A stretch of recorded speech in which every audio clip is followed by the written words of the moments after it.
রাষ্ট্র কেমন করে আল্লাহর কোরআন দিয়ে চালাতে হয় আমি একটু উদাহরণস্বরূপ বলতে চাই। আমিরুল মুমিনিন হযরত ওমর রাদিয়াল্লাহু তাআলা আনহু, এরা তো মনে করে হুজুররা তো কোনো ঘর ঢংসি নাই, এরা খালি মিলাদ পড়াবে, দোয়া করবে, এই ছাড়া হুজুররা কোনো কাজ পারে না। এটা হলো এই এখনকার মানে নাম করা বুদ্ধিজীবীদের কথা। তুমি দেখো হযরত ওমর যিনি ছিলেন প্রেসিডেন্ট, তিনি ছিলেন মসজিদের খতিব, তিনি ছিলেন মসজিদের ইমাম। আহা, খুতবা দিচ্ছেন যিনি অর্ধ পৃথিবীর প্রেসিডেন্ট, খুতবা দিচ্ছেন, সামনের একজন গরিব মানুষ, সাধারণ মানুষ হাত তুলে বললেন, দাঁড়ান, আপনার খুতবা শুনবো না। কেন? আগে জানতে চাই, জবাব দেন যে আমিও বাইতুল মাল থেকে যে কাপড় পেয়েছি আপনিও পেয়েছেন, আমারটা দিয়ে যত বড় হয়েছে তার চেয়ে বেশি বড় আপনার জুব্বা কেন হলো, এটার জবাব দিয়ে তারপরে আপনার খুতবা দেন, শুনবো নইলে শুনবো না। আল্লাহু আকবার। হযরত ওমর রাদিয়াল্লাহু খুশি হয়ে গেলেন। সুবহানাল্লাহ বলবেন না? এর নাম হলো স্বাধীনতা, স্বাধীন দেশ। আমার ভাইরা, আর আমারে বর্তমানে যদি এরকম করে, তোরে বাবা, অত শিশুর বংশ শুদ্ধ শেষ হয়ে গেল। আল্লাহর বান্দারা একটু খেয়াল করেন, আল্লাহর কোরআন যদি জমিনের উপরে প্রতিষ্ঠিত হয় আর এই কোরআনওয়ালা মানুষগুলো যদি প্রেসিডেন্ট হয় কেমন হবে একটু খেয়াল করেন। হযরত ওমর রাদিয়াল্লাহু তাআলা আনহু রাতের বেলা তিনি মাঝে মাঝে বের হতেন মানুষের অবস্থা দেখার জন্য, কোন মানুষটা কি অবস্থায় আছে। কারণ হযরত ওমর তিনি প্রেসিডেন্ট হওয়ার পরে বলেছিলেন, ফোরাতের প্রান্তরে যদি একটা কুকুর না খেয়ে মারা যায়, কিয়ামতের ময়দানে এর জন্য আসামির কাতারে আমাকে দাঁড়াতে হবে। কি চিন্তা! ও আমার ভাই জানেরা, সেই মানুষটা হযরত ওমর রাদিয়াল্লাহু তাআলা আনহু মাঝে মাঝে রাত্রি বেলা একা একা বের হতেন, আমার জনগণগুলো কি অবস্থা আছে, কোথায় কে কি অবস্থা, কে খাইলো কি না খাইলো, কে অসুস্থ কি সুস্থ, কি অবস্থায় আছে দেখার জন্য তিনি বের হয়েছেন। গভীর রাত একা একা বের হয়েছেন। বেশ কিছু দূর যাওয়ার পরে গভীর রাত্রিতে হঠাৎ করে লক্ষ্য করে দেখলেন একজন যুবক রাস্তার উপর পায়চারি করতেছে, এদিক যায় ওদিক যায় এদিক যায়। তুমি এত রাত্রে একা একা রাস্তার উপর কেন? এই কি জন্য, কি ব্যাপার, কি কোথায় যাচ্ছ, কি করো? বলছে, আপনি কে? আপনি এত রাত্রে কেন? ওমর কে উল্টে বলছে, আপনি কে? আপনি এত রাত্রে কেন? আমার ভাইরা, গভীর রাত্রে তো অনেক সময় আমরা বক্তা তো এই রাত্রে যখন চলতে গেলে অনেক কিছু চোখ পড়ে। একদিন চাঁপাই নবাবগঞ্জে মাহফিল করে আসতেছি, আমার গাড়ির সামনে দিয়ে বড় একটা গরু ধরে নিয়ে দুইটা চোর দৌড়ায়, মানে রাস্তা পার হয়ে এপার থেকে মাঠের মধ্যে চলে গেল। আমি ড্রাইভারে বলে গরু চুরি করে নিয়ে যাচ্ছে, মাঠের মধ্যে চলে গেল। খালি চোখ দিয়ে দেখলাম, কিছু করবার পারলাম না। আমার ভাইরা, একদিন দেখলাম রাত ৩টা বাজে এক যুবক রাস্তার উপর বসে বসে মোবাইল করতেছে। আমি কে রে? ড্রাইভার বললেন, কে চোর নাকি? ড্রাইভার বলছে, না হুজুর, মোবাইল করছে। কে মোবাইল করে? ওর ঘর নাই? মানে এমন জায়গায় মোবাইল করতেছে যেখানে ঘরের ভিতর থেকে করা মুশকিল আছে। আব্বা শুনলো সমস্যা, মা শুনলো সমস্যা, ভাই শুনলো সমস্যা, এই জন্য এমন জায়গায় মোবাইল করতেছে ফাঁকে এসে রে যুবক, যেখানে মোবাইল করো একটু চিন্তা ভাবনা করে করো, কারণ যদি বসে যদি গলায় বেঁধে যায় টেনে কিন্তু খুলবে না। আমার গাড়িটা নিয়ে ড্রাইভার নাই।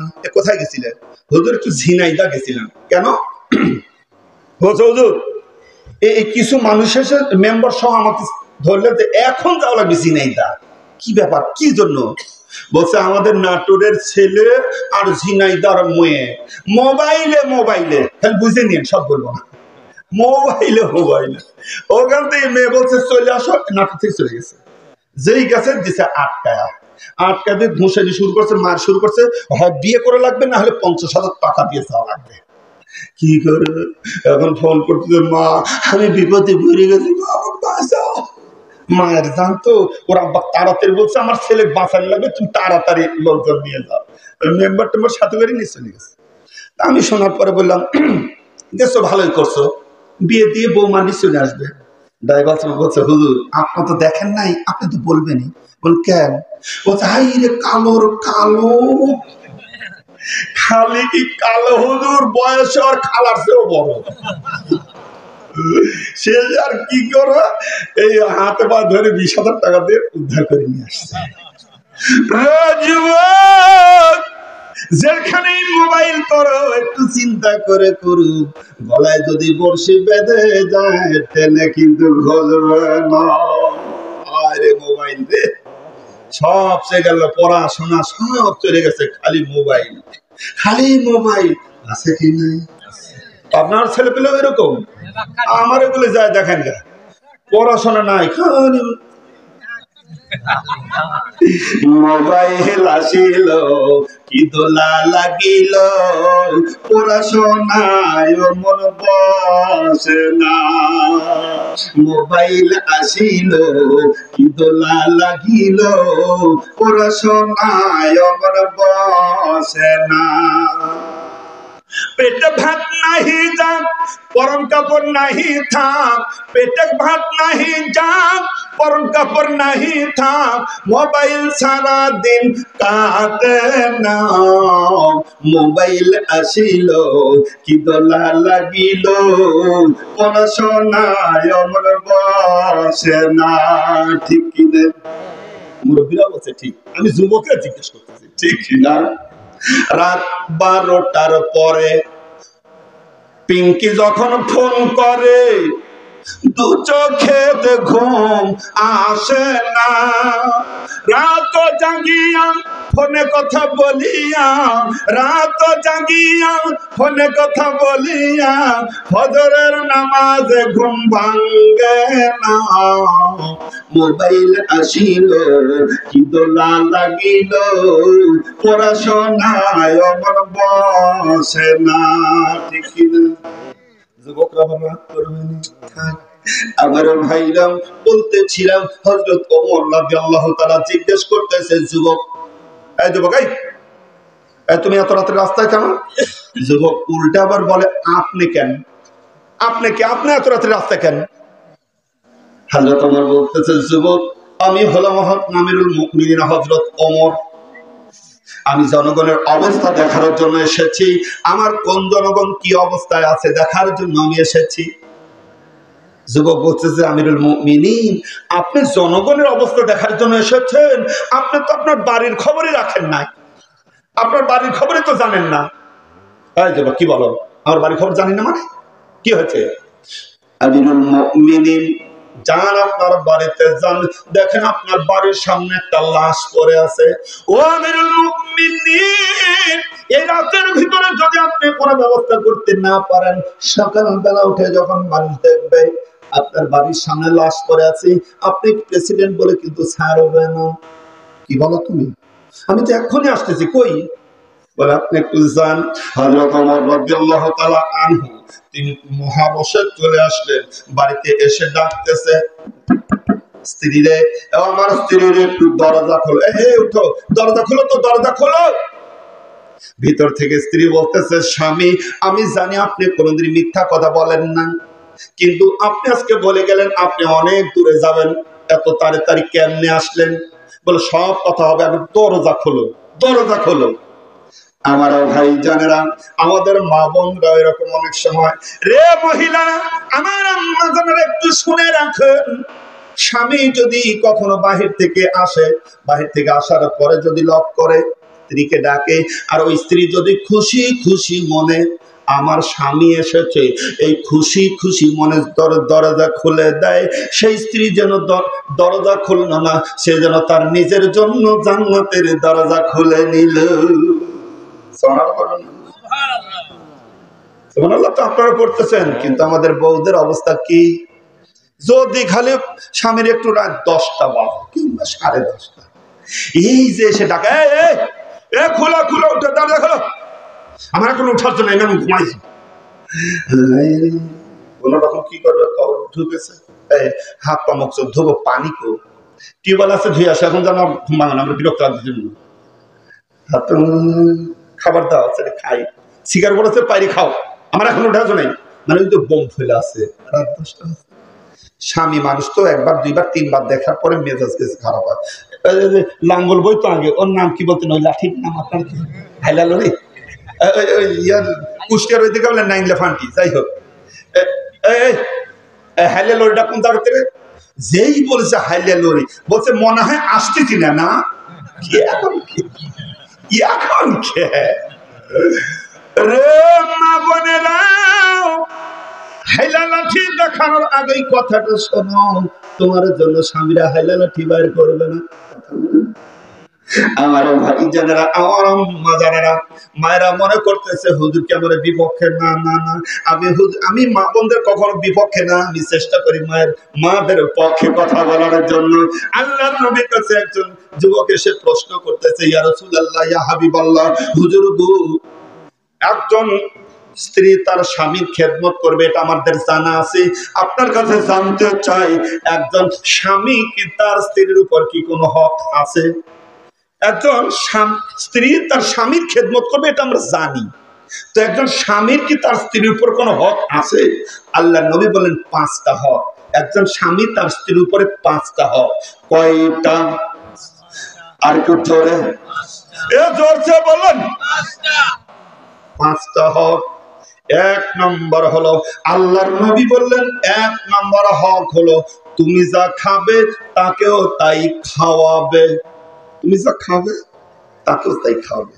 এই ওয়াজটা আমি উল্লাপাড়া করছিলাম, এইদিকে না, উল্লাপাড়া এইদিকে না, এই উল্লাপাড়ায় ওয়াজ করছি, যেই বলেছি যে আল্লাহ রসুল বলেছেন তুমি যা খাবে তোমাদের স্ত্রীদের তাই খাওয়াবে।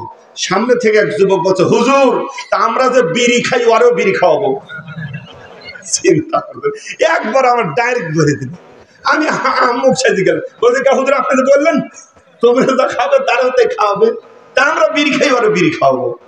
ওয়াজ করা বড় কঠিন জানেন, বলি একটা শুনে আর একটা ওয়াজ করতে গিয়ে বলছিলাম যে স্ত্রীকে মারা যাবে না, স্ত্রীকে মারা যাবে না, মাসআলা আছে, যদি মারতেই হয় লাঠিটা হবে মেসওয়াকের সমান, মেসওয়াকের সমান লাঠি দিয়ে মারতে হবে, না হলে বালিশ দিয়ে মারা লাগবে। বালিশ, যেই বলছি বালিশ দিয়ে মারা লাগবে। আরেকটা মাহফিল, এটা ওই মুরব্বী বলছে, এক মুরব্বী একবার বুড়া মানুষ, মুরব্বী বলছে, বাবা বালিশ দিলে মারলে তো লাগবে না, বালিশ দেওয়ার মুখের উপর ঠাইসে থাকবো। আমি তো হয়েছে আমার জেল কাটে, বালিশ দিয়ে মুখের উপর ঠাইসে দেবে মানে তো মারা যাবে। তো আবার ভাইরা, 1 নম্বর হলো আল্লাহর নবী বলেন তোমরা যা খাবে তাকেও তাই খাও। কি জন্য বললেন? মহিলারা রান্না করে কষ্ট করে, কিন্তু খাওয়ার সময় ওদের ভাগে কম হয়, যদি একটু সদস্য বেশি হয় অনেক সময় পাই না, হয় না এরকম? এই জন্য রসুল আমার নবী কত দয়ালু, আল্লাহু আকবার, তিনি বললেন কি তোমরা যা খাবে স্ত্রীকে একটু দিবে, তাকে খাওয়াবে। আমার ভাইরা, তাহলে কয়টা হক আছে? কেবল একটা কিছু অংশ বললাম, এখন 4.5টা আছে, ওই কথাগুলো পরে হবে।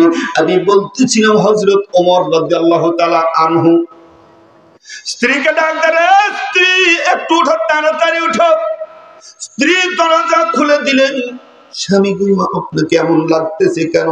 স্ত্রীর একটু আসো না, স্ত্রী তাড়াতাড়ি আসো, আমার বাড়ির সামনে নাকি কি যেন পড়ে আছে।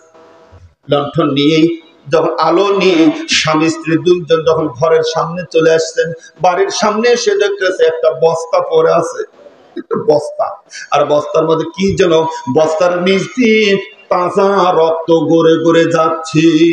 হযরত ওমর রাদিয়াল্লাহু তাআলা আনহু বস্তার মুখটা যখন খুলে দিলেন, দেখি সই করছে, সর্বনাশ, কি দেখতেছে একটা ছোট্ট বাচ্চা, ওই ছোট্ট বাচ্চাকে কেটে কেটে কেটে কেটে 12টা টুকরা করা, 12টা টুকরা করা, আর ওই বাচ্চার ওই লাশের উপরে লিখে দিয়েছে আল্লাহ আমিরুল মুমিনিন, এই হত্যাকাণ্ডের ন্যায় বিচার আপনি করবেন। আর তার উপর যে আল্লাহর কোরআনের আয়াত লিখে দিয়েছেন, ওয়ামান লাম ইয়াহকুম বিমা আনজালাল্লাহু ফাউলাইকা হুমুল কাফিরুন।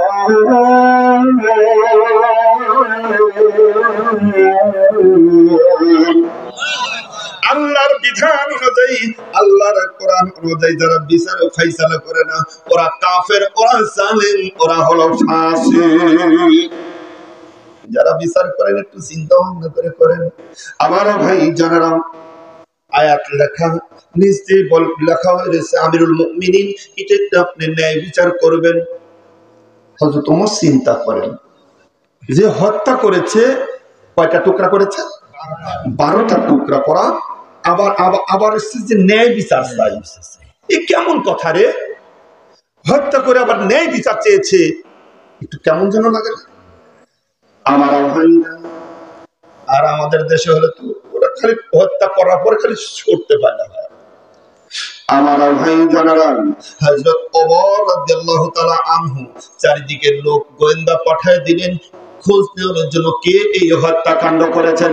কারণ বিচার করতে হলে সাক্ষীর দরকার আছে কি নাই? সাক্ষী ছাড়া বিচার হয় না। সঠিক সাক্ষী, ওই যে আল্লাহ পাক কোরআনে বলেছেন, কি বললেন? শুহাদা আলিল্লাহে, আল্লাহর জন্য তোমরা সত্য সাক্ষী দাও। কার কথা? কিন্তু আমাদের কি কিছু যদি দেওয়া যায়, যা বলতে বলবে তাই। আল্লামা দেলোয়ার হোসেন সাইদি সাহেবের জন্য যারা সাক্ষী দিয়েছে, দেখেন কারো ক্যান্সার, কারো বিভিন্ন রোগ ব্যাধি হয়ে জরাজীর্ণ অবস্থা, দুনিয়াতেও শাস্তি শুরু হয়ে গেছে। আহা, একজন হিন্দু ব্যক্তি মিথ্যা সাক্ষী দেয় নাই, ও নিখোঁজ হয়ে গেছিল। সুরঞ্জন বাড়ি সাইদি সাহেব যদি মারা যান, ইন্তেকাল করেন, হয়তো তাকে শহীদ করা হয়েছে।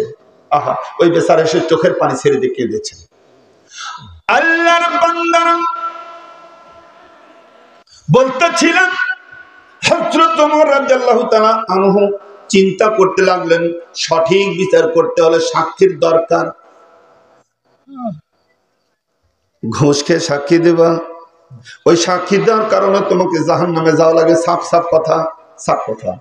এই শুধু সাক্ষী, মিথ্যা সাক্ষী দেওয়ার জন্য তোমাকে জাহান্নামে যেতে হবে। আর এগুলো ভালো মানুষ দেয় না, সিটার বাটপাররা এগুলো দেয়। কথা বলেন। আমি যখন ছাত্র ছিলাম, আমার এক স্যার গল্প করতেছে। এক স্যার গল্প করলেন যে এক ব্যক্তির মিথ্যা সাক্ষী দেওয়া অভ্যাস, মানে কিছু একটু দিলেই না খাসির গোস্ত দিয়ে ভাত খাওয়াবো, চলো, যা বলতে বলে তাই বলে।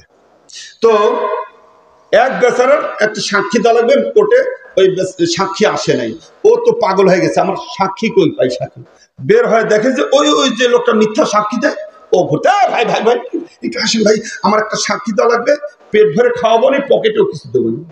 কি হয়েছে? বলছে বাচ্চা মারছে, ওই কথাটা খালি বলা লাগবে যে হ্যাঁ বাচ্চা মেরেছে, আমি দেখেছি। ও যা এজলাসে দাঁড়ায় গেছে। এজলাসে যখন দাঁড়িয়ে গেছে, উকিল সাহেব জিজ্ঞেস করতেছে, সাক্ষী ভাই, বাচ্চা যখন মারে আপনি কি দেখেছেন?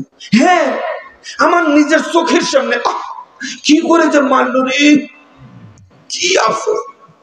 উকিলার তো একটু প্যাঁচ করতে জিজ্ঞেস করে, বলছে আচ্ছা বাচ্চাটা কত বড় ছিল? কিসের বাচ্চা তা তো শুনি নাই। এত বড় বাচ্চা। যেই বলছে এত বড়, অপরপক্ষে উকিল বলছে ইওর অনার, বরকির বাচ্চা এত বড় হয়।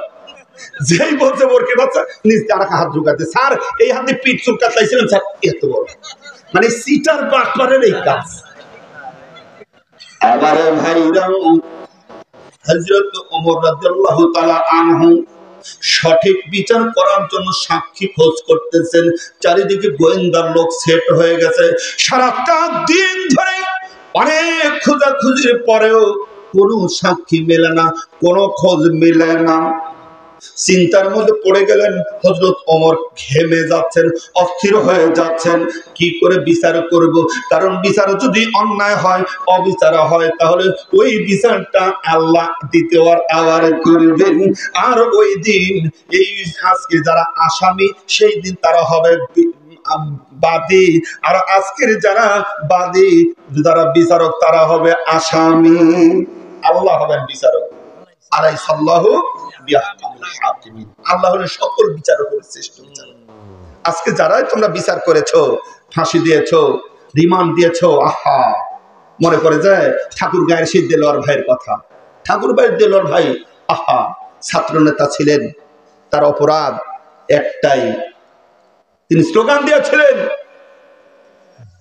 ইসলামের পক্ষে স্লোগান দিয়েছিলেন। এই স্লোগান দেওয়ার কারণে তাকে ধরে 52 দিন রিমান্ড।